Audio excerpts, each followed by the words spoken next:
तो देखो सेशन का फॉर्मेट हम लोग क्या रखेंगे, आपको मैं क्या करूंगा, एक क्वेश्चन दूंगा और यहाँ पे देखो आपको टाइमर दिख रहा होगा, है ना। तो विद इन 1 सेकंड सभी लोग कॉपी पेन लेके बैठेंगे।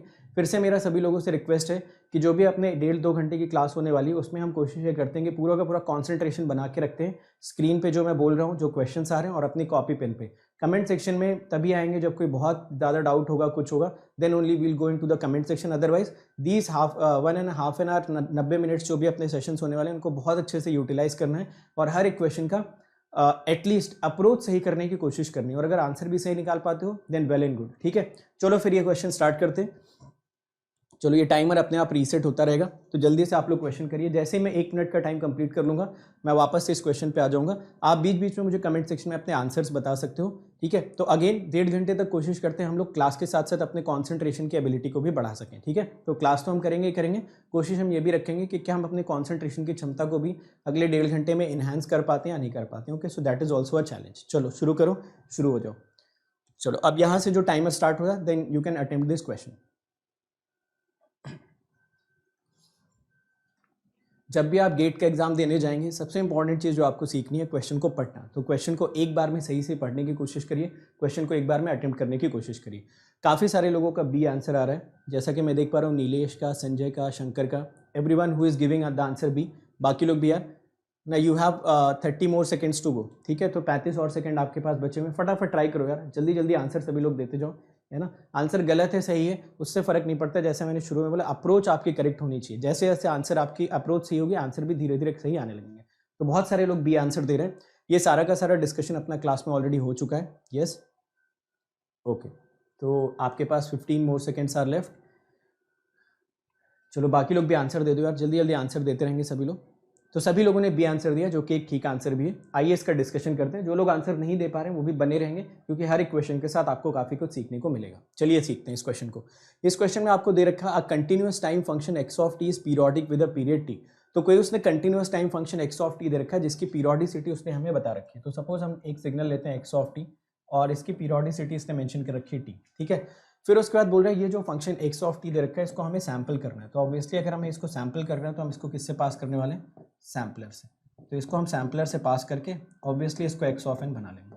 सैम्पलर से जब भी हम लोग पास करते हैं तो हम एक्सपेक्ट करते हैं कि हमें एफ एस या टी एस का कुछ ना कुछ डेटा हमें दिया होना चाहिए। देखते हैं क्वेश्चन में उसने sampling interval T S mention कर रखा है, तो टी एस का जो डेटा था वो हम अलग से रख लेते हैं।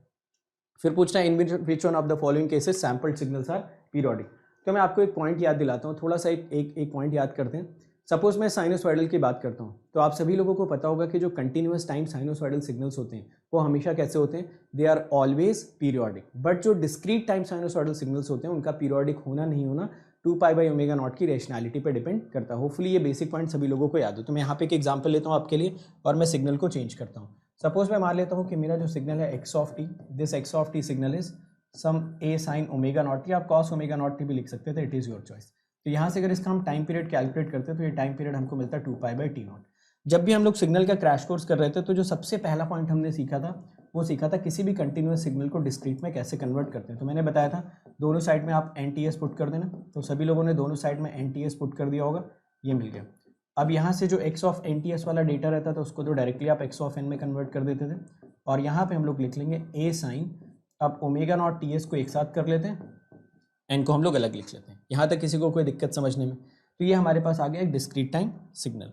अगर इसकी बात करें तो ये अपने पास आ रहा है एक डिस्क्रीट टाइम सिग्नल और ये था अपने पास एक कंटिन्यूस टाइम सिग्नल, ठीक है। बहुत ही सिंपल क्वेश्चन है, ये डिस्कशन ऑलरेडी हम लोगों ने किया भी था, इसी से मिलता जुलता, ठीक है। ऐसा कुछ हो गया। अब ये पीरियोडिक कब होगा, तो आप सभी लोगों को पता है कि ये पीरियोडिक तब होता है जब यहाँ से हम लोग n कैलकुलेट करते हैं विच इज़ 2π/ω, और ये ओमेगा की वैल्यू यहाँ पे आप सभी लोगों को कितने दिख रहे हैं, 2π/ω0 इंटू टी एस।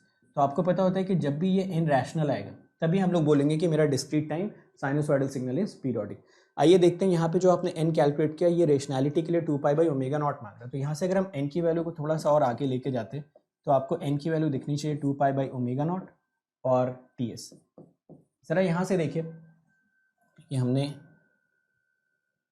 इसको ω0 लिखना चाहिए, ये देखिए, ठीक है। तो ये जो 2π/ω0 की वैल्यू आपको यहाँ पे दिख रही है, ये वैल्यू, दिस वैल्यू ऑफ 2π/ω0, इसको आप चाहो तो क्या लिख सकते हो, t।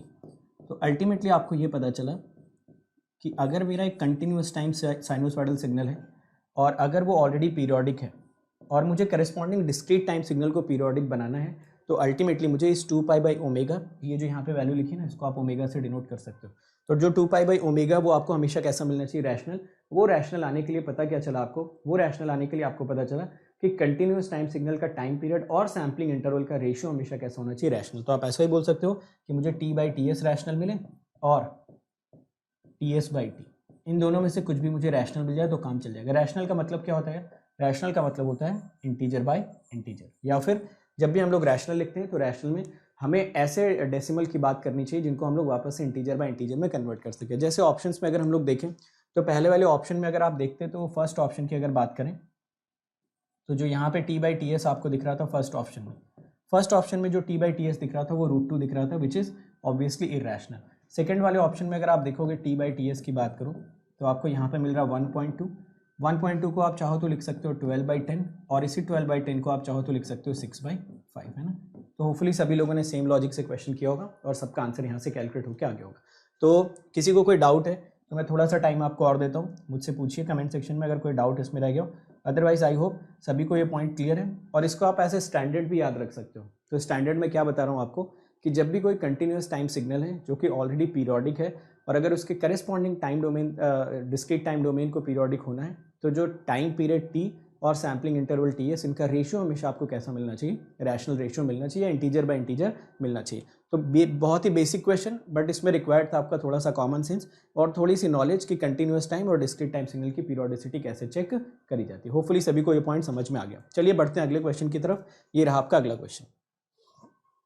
टाइमर स्टार्ट हो चुका है, 1 मिनट का टाइम है, नज़र होनी चाहिए आपके बोर्ड पे, अपनी कॉपी पे। क्वेश्चन को बिल्कुल करेक्टली यहाँ से पिक करना है और इनको लिखना है। यहाँ पे इक्वल टू का साइन लगा लो, ठीक है, rest of the things are fine. चलो जिनसे क्वेश्चन हो रहे हैं बहुत अच्छी बात है, जिनसे क्वेश्चन नहीं हो रहा है वो लोग भी सीखते जाएंगे, समझते जाएंगे और कॉन्सेप्ट्स को इन्हांस करते जाएंगे। पर्पस यही है कि at the end of the every session you should be having a lot of good content and lot of good concepts. चलो 30 सेकेंड्स और बचे।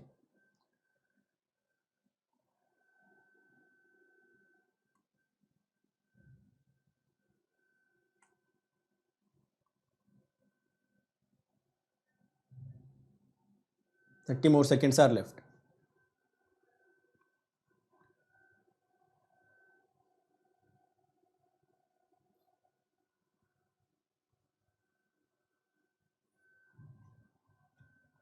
चलो टाइम अप। चलिए आते हैं इस क्वेश्चन के सॉल्यूशन पे। देखो क्वेश्चन में क्या बोल रखा है, अगर आप देखते हो तो बोल रहा है दो सीक्वेंस x1n एंड x2n दोनों के एनर्जी सेम, ठीक है। तो जो x1n आपको मेंशन कर रखा है, x1n जो आपको मेंशन कर रखा है alpha 0.5 to the power n, ध्यान से समझना, जिनका आंसर आ गया अच्छी बात है। अब आपकी नज़र होनी चाहिए बोर्ड पे, एक दो इंपॉर्टेंट चीज़ें मैं आपसे डिस्कस करने वाला हूँ, ठीक है। जिनका भी 3/2 आंसर आ रहा है, hopefully they are getting it correct. चलो मैं आता हूँ इसके सॉल्यूशन पे, ठीक है। तो ये आपको x1n क्वेश्चन में मेंशन कर रखा है। सपोज आपको x1n की अगर एनर्जी कैलकुलेट करनी है तो इसकी एनर्जी यार कैसे कैलकुलेट करोगे। आप सभी लोगों को पता है कि पहले आप इसका मॉड लगा लेंगे, मॉड लगाने के बाद स्क्वायर करोगे, लिमिट ले लोगे -∞ टू ∞। अब आप सभी लोगों को ये भी पता है क्योंकि ये सिग्नल रियल है तो इसका मॉड लेके स्क्वायर करो या डायरेक्टली स्क्वायर कर दो, कोई फर्क पड़ेगा नहीं। यहाँ से आपको मिलेगा अल्फा स्क्वायर। अच्छा देखो 0.5 टू द पावर n को अगर आप चाहो तो 1/2 पावर n un भी लिख सकते हो, ठीक है। तो आप इसको चाहें तो ऐसा भी लिख सकते हैं। तो जब आप इसका स्क्वायर करोगे तो ये 1/4 टू द पावर n और u स्क्वायर n हो जाएगा, है ना। तो ऐसा स्क्वायर करने पे आई होप सभी लोग देख पा रहे हैं। u स्क्वायर n का के बारे में मैंने आपको पहले भी बताया था कि un को आप चाहे जितनी बार मल्टीप्लाई कर लो, अल्टीमेट रिजल्ट आपको हमेशा un ही मिलता है। तो u to the power k n भी अगर आप करते हो तो रिजल्ट आपको हमेशा un ही मिलेगा। तो ये पॉइंट भी आप याद रख सकते हैं। ut और un सिग्नल को आप जितनी मर्जी चाहे उतनी बार मल्टीप्लाई करते जाओ, आपका रिजल्ट हमेशा ut और un वापस से आ जाता है, क्योंकि उनका जो एम्पलीट्यूड होता है सिग्नल्स का वो हमेशा यूनिटी रहता है। तो ये u स्क्वायर 1 को तो मैं क्या करता हूँ un लिख देता हूँ, लिमिट अभी भी -∞ से इन्फिनिटी मैंने मेंटेन करके रखी हुई है। ये बचा यहाँ से 1/4 to the power n un। अगर मैं un यहाँ से हटाता हूँ यार तो सभी लोग ये बोलेंगे कि लिमिट सर फिर n = 0 टू इन्फिनिटी रख लेनी चाहिए, क्योंकि un की वैल्यू जो आपकी n आएगी दैट विल बी un की वैल्यू जो 1 आएगी that will be for n = 0 to infinity. अब यहाँ पे अल्फा स्क्वायर आपका उसने क्वेश्चन में बोल क्या रखा है जरा देखिए। अल्फा स्क्वायर के बारे में बोल रहा है कि वो तो एक तो कांस्टेंट है, this alpha is real number, दूसरी चीज बोल रहा है पॉजिटिव भी है। ये चीज़ आप हमेशा ध्यान से देखेंगे जो भी क्वेश्चन में डेटा दिया रहता है, इसका मतलब क्या है मैं थोड़ी देर में आपको समझाता हूँ। बट अल्फा के बारे में उसने पॉजिटिव भी बोल रखा है और रियल नंबर भी हमें मेंशन करके रखा हुआ है। तो क्योंकि इसने कांस्टेंट वैल्यू बोल रखी है तो अल्फा स्क्वायर को सभी लोग बाहर ले लेंगे। अंदर सभी को एक इन्फाइनाइट जीपी दिख रही होगी, 1 + 1/4 + 1/4 का whole square up to infinity, correct.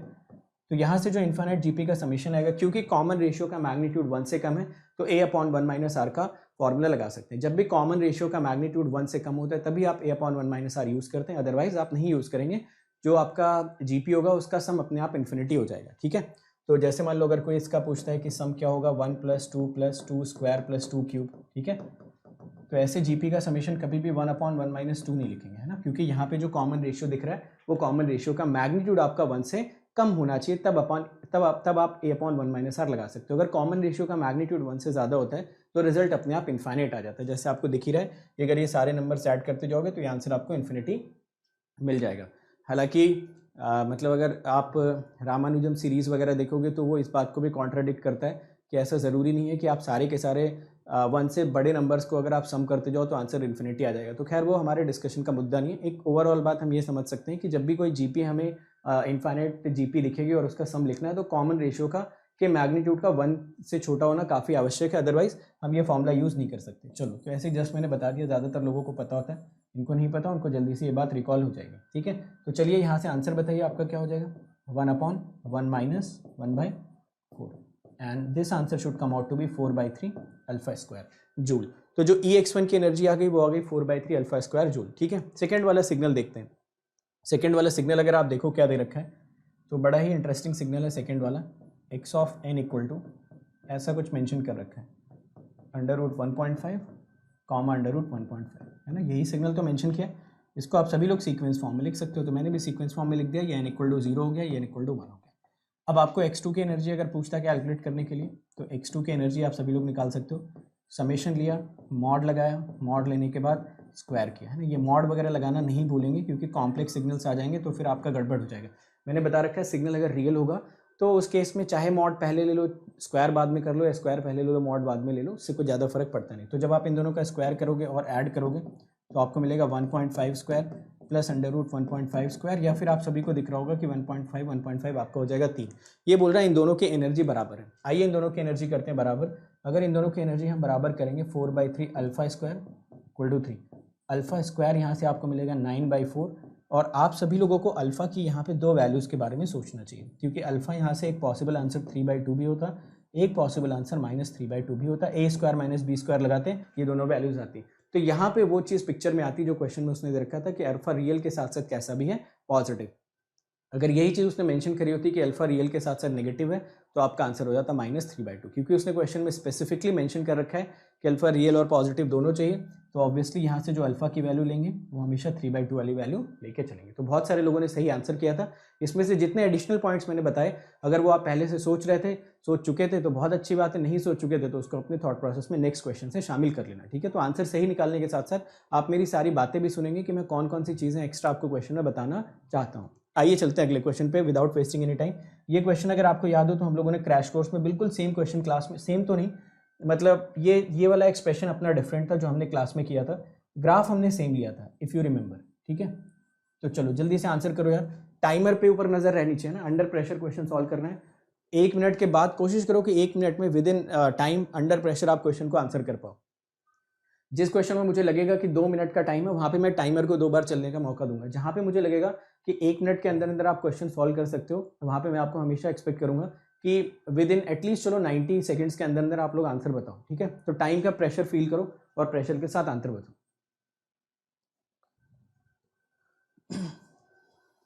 Fine. अगर आप लोगों को याद हो तो मैंने इसका शॉर्टकट भी क्लास में आपको बताया था, है ना। मैंने इसका शॉर्टकट डायरेक्ट क्लास में बताया था। 2 लाइन का क्वेश्चन है ये। मैंने बोला था किसी भी पीरियोडिक सिग्नल का अगर आपसे पूछा जाए पावर, तो उसका शॉर्टकट मैंने आपको 2 स्टेप्स में लिख के बता रखा था। फर्स्ट स्टेप था कि एक टाइम पीरियड को आइडेंटिफाई करो, सेकेंड स्टेप था एक टाइम पीरियड की एनर्जी निकालो और उसी एनर्जी को होल टाइम पीरियड से डिवाइड कर दो। चलो मैं आपको 30 सेकेंड्स एक्स्ट्रा दे देता हूँ उसमें, ठीक है। चलो 30 सेकंड एक्स्ट्रा, मतलब जैसे ही ये टाइमर 30 सेकंड्स पे पहुंचेगा मैं इसको एक्सप्लेन करना स्टार्ट कर दूंगा। तब तक मैं एक्सपेक्ट करूंगा कि आप सभी लोग आंसर देंगे और मैं ऐसा मान के चल रहा हूँ कि आप सभी लोगों ने क्रैश कोर्स एटलीस्ट देखा होगा या क्रैश कोर्स में मेरे साथ बने हुए थे। ये सारे के सारे पॉइंट्स मैंने आपको सिर्फ 20 से 22 घंटे में कंक्लूड करा रखे हैं।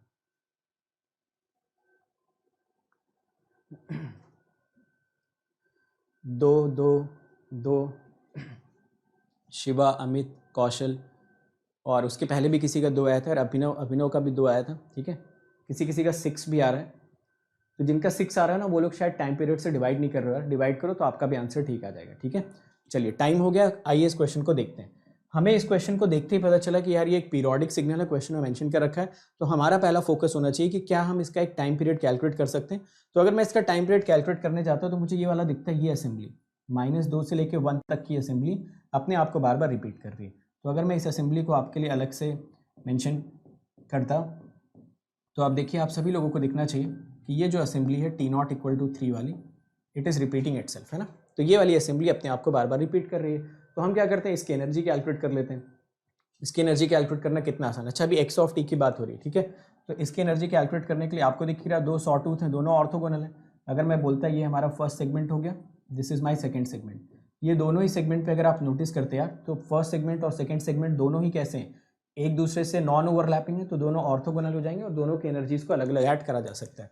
तो पहले वाली की अगर मैं एनर्जी कैलकुलेट करूंगा तो आपको मिलेगा 3² इंटू A² करेंगे ना, पीक मैग्नीट्यूड 1 दिख रहा है और ये आपको विड्थ दिखनी चाहिए 1, ये सब तो याद है ना यार, ये सारी चीज़ें। सेकेंड वाले का -3² इंटू 1, तो यहाँ से अगर आप इनको ऐड करते तो आई होप सभी लोगों को दिख रहा है कि जो एक टाइम पीरियड की आपने एनर्जी यहाँ से कैलकुलेट करी वो आपको मिल रही है 6 जूल।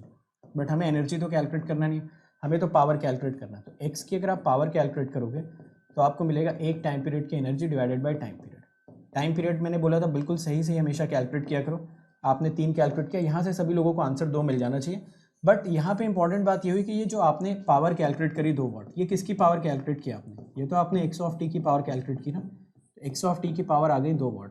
तो आप मुझे बताएंगे कि x × t-1/2 की पावर कितनी हो जाएगी। तो मैंने बताया था कि आपका टाइम स्केलिंग और टाइम शिफ्टिंग और टाइम रिवर्सल की वजह से कभी भी पावर चेंज नहीं होती। पावर अगर चेंज होनी होती तो हमेशा एम्पलीट्यूड स्केलिंग से चेंज होती। मतलब अगर इसी क्वेश्चन में पूछ लेता, एक नया सिग्नल आपको देता g1t = -2x(t-1/2), ठीक है। अगर g1t की एनर्जी पूछता तो इसकी एनर्जी पे तो कोई फर्क नहीं पड़ता, बट अगर यहाँ पे उसने -2 मल्टीप्लाई कर दिया होता और उसके बाद ये हमसे एनर्जी पूछता तो यार हम फिर -2 का स्क्वायर करते और इस 2 में मल्टीप्लाई कर देते, तो हमारा आंसर यहाँ से मिल जाता 8 वॉट। समझ गए ना। तो ये सारी प्रॉपर्टीज़ लिखवाई हुई हैं, सारी प्रॉपर्टीज़ मैंने आपको बता रखी है। All the things you should be comfortable with. समझ गए। तो अगर ये -2 से मल्टीप्लाई कर देते ना, फिर आप पावर चेंज कर लेते, एनर्जी चेंज कर लेते। तो अगर मैं आपको एक कंपैरेटिव एनालिसिस बताऊं फटाफट, तो आप हमेशा याद रखिए कि जो एनर्जी सिग्नल्स होते हैं उसमें टाइम शिफ्टिंग टाइम रिवर्सल का फर्क नहीं होता, बट टाइम स्केलिंग का फर्क पड़ता है। जितने टाइम फैक्टर से आप स्केल करोगे एनर्जी उतने अमाउंट से रिड्यूस हो जाएगी। सिमिलरली जो पावर सिग्नल्स होते हैं उसमें टाइम स्केलिंग टाइम रिवर्सल और टाइम शिफ्टिंग का कोई फर्क नहीं पड़ता। एम्पलीट्यूड स्केलिंग से दोनों ही चेंज होते हैं, तो आप दोनों पावर और एनर्जी को चेंज कर सकते हैं sequentially. It's time to experience something glorious. Unacademy Combat. Compete, crack, conquer. A challenging gate contest engineered to give you an experience like none other. Where you put your knowledge to test and battle it out with a test. To bring out the best in you, Unacademy Combat is the most competitive, gamified contest for gate till date, with the best of the questions by best educators. with detailed video solutions from top educators right after each contest. Combat live with peers to get real-time rankings and win big. Participate in every contest to improve your ratings. Challenging contests every fortnight or alternate Sunday. Live ranking after every question. Big rewards for top rankers. Your passion to crack gate deserves this. Your hard work towards your dream deserves this. Fuel your inner fire for the ultimate gate challenge. Unacademy Combat. Register now.